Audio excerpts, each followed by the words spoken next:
So in this workout, we're going to work on our arm stroke timing. Now this is, I would say, the beginning steps to working on your stroke timing as a whole. It's the easiest one to practice. And then eventually we're going to start trying to coordinate the arms and the legs and the rotation so that everything's working together and you can finally achieve that effortless fast swimming you've always been looking for. Hopefully. But it is really important. I always use the analogy of like hitting a home run or golf and hitting a 300-400 yard drive. You can't do it with just the arms. And just like swimming, you can't do it with just the arms. So a lot of the times we're just thinking about what our arms doing. Are we, catching right? Are we holding the water? But we have no concept of what the rest of our body is doing. We have no idea what the kick's doing behind you, what the body roll's doing. And the reality is everything needs to be working perfectly together to really achieve that efficiency in swimming. So again, just like in baseball and golf, I need to be anchored through my legs. I need to be strong there. I need to be rotating through the core. I need to have that in time with the arms so that everything is working together and I can hit that ball as far as whatever sport I'm playing I need to put. So no difference in swimming. And it really, again, it starts with the arm timing. So we're going to be talking a lot about catch-up or front quadrant swimming. If you've been doing any YouTubing or research before, you've probably heard or come across this term of front quadrant swimming. And essentially what that means is the arms are going to be majority of the time above the shoulders. Now, obviously, every arm stroke, you're going to pull down and past the shoulder line, but the arm you're not using is going to stay out here above the shoulders. If those are rotating perfectly, that is going to be a windmill stroke. And we're going to look at those two and the pros and cons of both. Because honestly, there are pros and cons of both strokes. There are fast and slow swimmers using both techniques. And again, I'm going to give you the cons or pros and cons of using both and why you might want to go to a more of a front quadrant type of a technique, especially for long endurance swimming. So looking at my video here, and again, there's a couple things I want you to ignore. I do over-exaggerate the high elbow catch. I am just kind of cruising, so I'm not sprinting. That may change my timing a little bit. And my head position is terrible, but hopefully I fixed that by now. So as you can see by my video here, my arms primarily, again, are above my shoulder line. So as my arm is coming over recovering here, not until the hand enters the water, really am I starting the pull phase of my stroke. So I'm still up in the catch, I'm above my shoulders, and now I can utilize that whole rotation of my body to pull through. What you're going to see on the windmill stroke is you're pretty much at the finish here before your body even starts to rotate. So you're losing a lot of power from the catch, being able to utilize the rotation. Now, if you haven't got the kick dialed yet and the timing, don't worry about it. That'll be later on. That will be a requirement to be able to use this effectively. But for now, knowing kind of the end goal, I'll be talking through everything today, whether you're able to achieve it in this workout or not. So again, both arms, consistent. Hand enters, body rolls over. Now, the other nice thing, or the other thing that this front quadrant swimming does is because both my arms are staying up above my head more, my center of mass actually shifts upward towards my head, which brings my lower body up more. So you can correct some body position work by doing this. You're also just getting a little bit longer, adding a little bit of a glide in there, which again, distance swimming, that can help with efficiency, maintaining speed over a long duration. And again, really it's the timing of everything. So this is the foundation and why we start here. How does that keep moving up? There we go. Okay, so looking at the opposite, I'm going to use Mark here as an example. So Mark has more of a windmill stroke. So as you can see, the arms are alternating. As Mark's recovering here, the hand enters about now. And again, this is where you can see that the stroke is pretty much at the finish. And this is when the body roll is, really starting. So on your side. So you've gotten to about here, halfway done the stroke, and you're still on your side, which means you haven't utilized any of the torque rotation, any of those rotational forces. You're primarily just kind of pulling your arm down.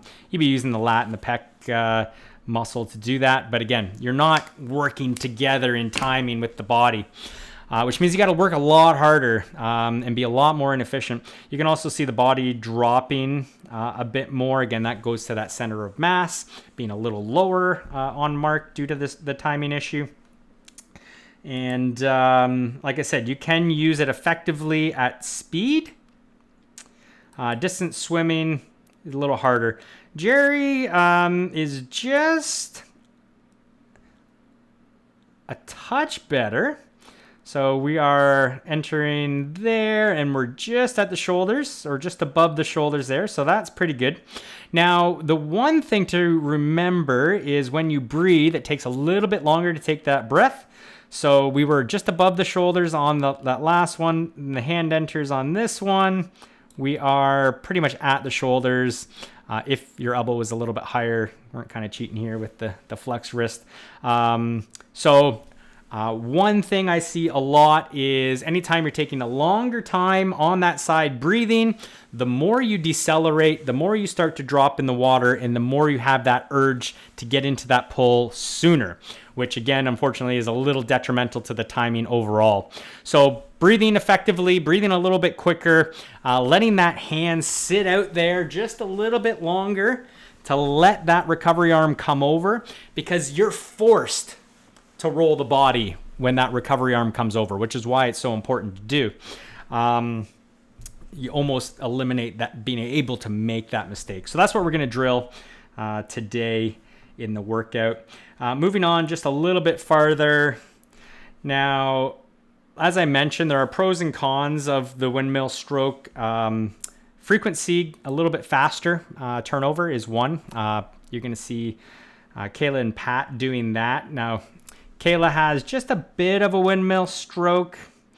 And again, that anomaly of when she's breathing, see how far down there the hand enters. The arm is about the shoulder line, and we've lost a lot of the roll. Now, on a non-breath, we're much better. Hand enter here. Okay, maybe not much better on that one. That one is about the same. This one is better. So hand enter, we're kind of above the shoulder here. So just a slight difference from breath to non-breath. And then we can rip into the turnover of Pat. Now, Kayla's a lane 5 swimmer, one of the faster swimmers. And this is, again, why I highlight you can still be fast and not have a perfect stroke. We can always improve, and hopefully as we look at Kayla and Pat here, that's some of the work that we've been doing for quite some time, and hopefully this year we'll be able to do even more. Because as I said, you can see Pat does pretty successful windmill stroke. Get up into Ironman distance, it may suffer a bit, but Pat's incredible shape. And but again, yeah, as you can see, we are pretty much at the finish of the arm pull, maybe right at the end of the mid pull, and that's when the body starts to roll. So we got a lot of work to do on that, but again, you can still be fast. The detriments in head position up and minimal kick on Pat is the body position too. So always can make little improvements on everybody. And you can be fast either way. So that would be my major takeaway. So looking at the workout, and this is the level 3 workout, you may have less sets, less distance, but the workout's all the same. So the explanation will hold true. We're going to start off with the warm-up. Again, that's going to be all nice and easy. You're just going to do 100 of each, 100 swim, 100 kick, 100 pull. Just get wet, warm up, get moving, no big deal. Then we're going to revisit some of the work that we did last week. So 450s of freestyle. Just focus on your effective breathing. Good exhales, nice and controlled, mouth and nose. Good inhale, a little bit deeper. Draw that air in. Remember, sometimes less air is more. Then we'll move on to a little bit of our body position work, focus on that rotations, specifically the T-spine or thoracic spine rotation, trying to roll those shoulders, again, just a little bit farther than the hips. Those hips will roll, but if they can stay a little more level, utilizing the kick, that's going to be your anchor point, which we will eventually talk more about and really focus on, but you may as well think about it now. Then we'll be moving on to more body position work, just a little more frequency in terms of the roll and reach, the rotation, the balance. So 12 beat freestyle, so six kicks per side, pausing in that outstretched kind of side glide position, one arm up, one arm down. So 6 kicks, pull through, 6 kicks, pull through, 6 kicks, pull through. Again, these would be all good to do with fins if the ankles are healthy. So that will take care of the revisiting of all the work that, well, I shouldn't say all the work, but the main parts of work that we did last week, just to reinforce your ability to do those skills. And then we'll move on to this week. So you're going to be doing a drill set first in the main set. We're going to be doing 4 50s or 4 something, might be 25s, of one arm freestyle. So you're going to go one arm up, other arm, you're just doing freestyle.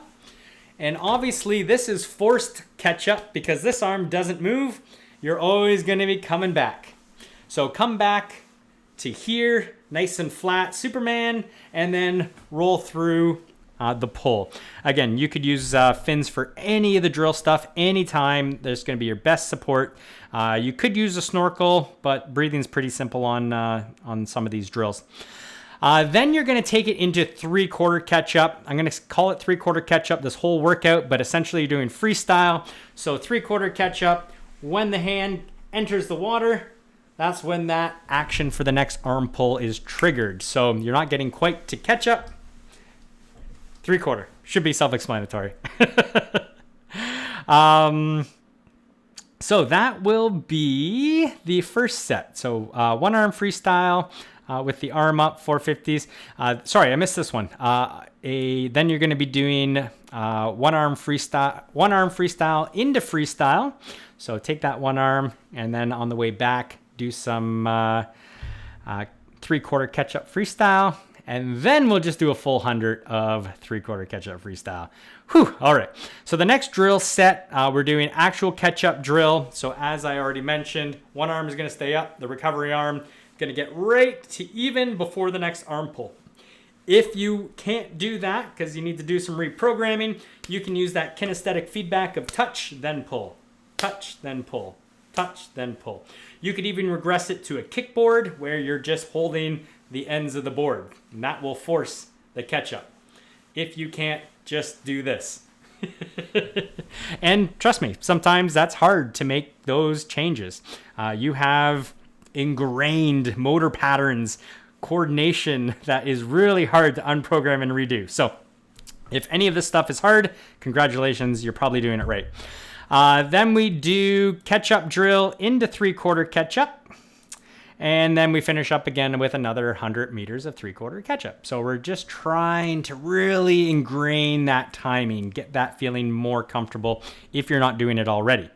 And if you're doing it already, then just keep practicing doing it better. Maybe getting the high elbow catch and getting that rotation timing a little bit better.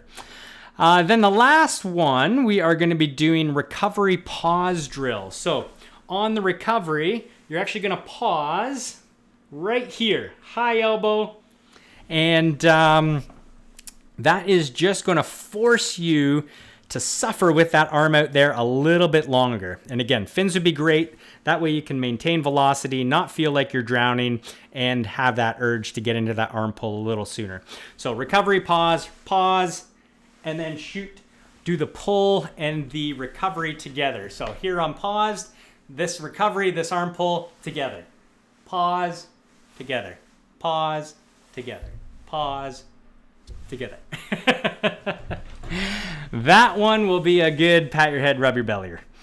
Then we'll practice that and bring it into our 3/4 catch-up, and then 100 meters, 3/4 catch-up. Again, these distances and number of sets, reps may be a little bit different if you're on a different level. No big deal, it'll be the same workout. And then the last one, we're just going to practice that 3/4 catch-up timing. And if you've been using fins the whole time, let's ditch them. See if you can do it without that assist. Cool down, call it a day. You got perfect timing. So hope you enjoy this one, and we'll see you in the next workout.